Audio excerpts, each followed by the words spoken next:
Thanks so much for joining. This is Kim Conrad with Kim's Table Talks, Vitamins for Your Soul, here on Wednesdays at 10 a.m. Mountain Daylight Time. Today is a tribute to a most remarkable human being, Desmond Tutu, who I had the honor of meeting when we were both delegates and participating, speaking at the Global Healing Conference in Bali quite a number of years ago. And I'll share that story a little bit later. In fact, I'll leave a very remarkable, funny story for the very end. This may take a little bit longer today, but I think it is very much worth it. So I'm going to start with a quote from him, which really speaks to his stand in the world. An invitation, a story of Patrick McCollum's about him with Desmond Tutu, and some other quotes, and we'll see how it evolves today. And a very funny story about what happened with Desmond Tutu, about what does it take to win a Nobel Peace Prize. And he had very funny answers for that. He was unafraid, or maybe even acted when he was afraid. We likely all experience fear. He stood for everyone, and his message in Bali was, God loves you, period, end of story, that's it. God loves you. No matter who you are, God loves you. And then he joked as if he was going to walk off the stage, and then spoke for another hour. This quote says, I am not interested in picking up crumbs of compassion thrown from the table of someone who considers himself my master. I want the full menu of human rights. And he accepted nothing less and kept standing for whatever it was that was needed. I'd like to invite that in my conversations in the last couple days, I've had some people speak of Desmond Tutu as somebody that has qualities of which we do not. And I strongly disagree. When great leaders pass, even while they're alive, if we relate to them, we can be what they are when we choose. So when you love and value Desmond Tutu, you could not do it unless you had the same qualities in you. Couldn't happen. So let's expand his legacy, is my invitation. Let's expand his legacy with no question.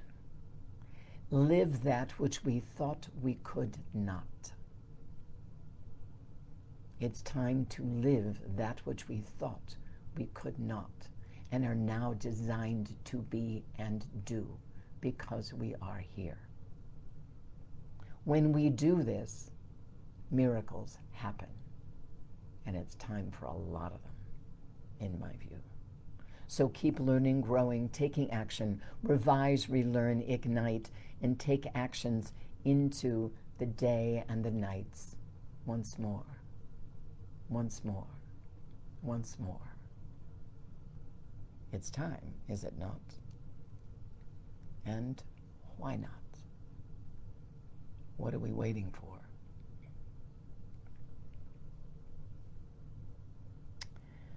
This is Patrick McCollum's story of him and his meeting with Desmond Tutu. And if indeed what I just shared is resonating very deeply, then I invite you to look again, take breath, and just listen to it, feel it, and embody it, and unveil that which you already are, whose time has come. So, Patrick McCollum. Dear friends, as many have heard, Nobel Prize recipient and global peacemaker Desmond Tutu passed today. He posted this yesterday or the day before. One day, years in the past, I was a speaker at a major event in another country. I got up early on my first morning there, and I went to the dining room for speakers to get some breakfast. There was only one other person in the dining area, and he was a black man writing some notes to himself. When he saw me come in, he motioned to me to come join him, and I sat down next to him, and I introduced myself. Then my new friend introduced himself to me. I'm Desmond Tutu, he said. Archbishop Tutu then asked me what I did, and I shared that I too was a peacemaker, albeit a much less experienced one than he was. That led to an amazing conversation that lasted for 2 hours, where Desmond shared a number of thoughts and insights that he used in his work. And I invite you to take these into yours. He continues, I was beyond amazed to have had the opportunity to add some of the Archbishop's tools to my piecework toolbox, and I will never forget Desmond's last words to me that morning. He told me that the only failure a peacemaker can experience is when he or she fails to step forward in their duties. Peacemaking is not a science, he said. It's an art. And as such, there is no clear-cut path to success.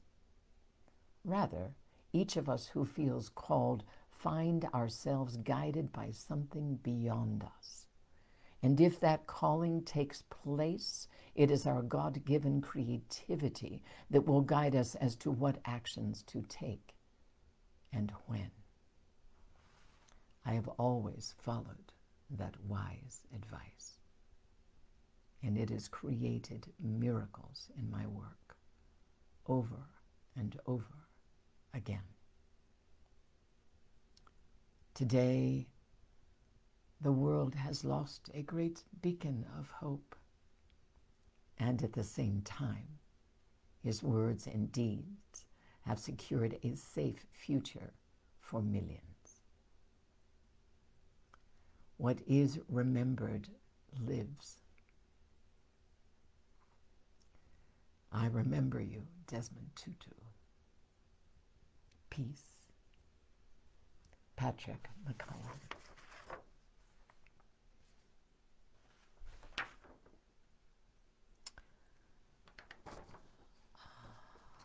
Let's all just take a breath and I invite you to feel all the thoughts that we've had have gotten us where we are. It's kind of like the Einstein quote. All the thoughts that we've had have gotten us where we are. Our heart has been documented scientifically to be 5,000 times magnetically stronger than our brains. Both are of value. But this is the sun. The heart is our sun and leads us when we listen. Like Desmond Tutu shared, into the callings way beyond anything we've ever known, and miracles happen. So I invite you to listen.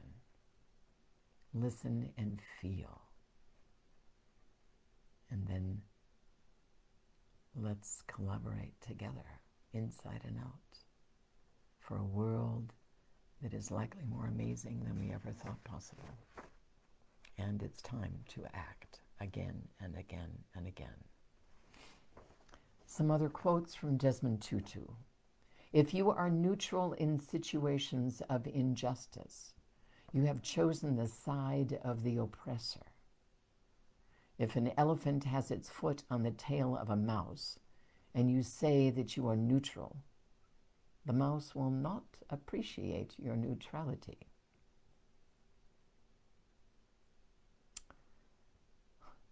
Do your little bit of good where you are. It's those little bits of good put together that overwhelm the world. Forgiveness says you are given another chance to make a new beginning. Your ordinary acts of love and hope point to the extraordinary promise that every human life is of inestimable value. If you want peace, you don't talk to your friends. You talk to your enemies.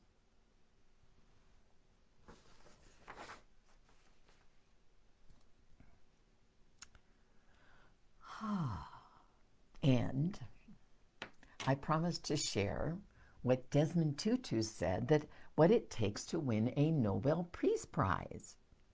So we were in Bali. There were 600 of us, delegates from countries all around the world. 3 Nobel Peace Prize winners, including Desmond Tutu, Lynn Twist, Nelson Mandela's grandson was there. There were many, and 600 of us from around the world, and who knows, all of us had to be doing some amazing work in our own right, I guess.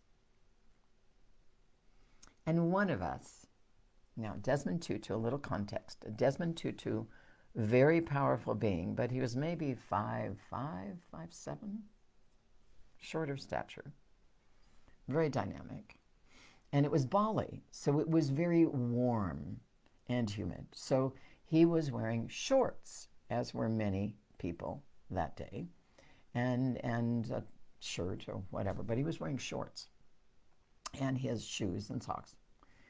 And this one of us asked Desmond Tutu, so what does it take to win a Nobel Peace Prize? And he said, a short name. Tutu, right? 4 letters. A short name. A big nose. And then he lifted one of his legs up and he said, and sexy legs. That's what it takes to win a Nobel Peace Prize. And,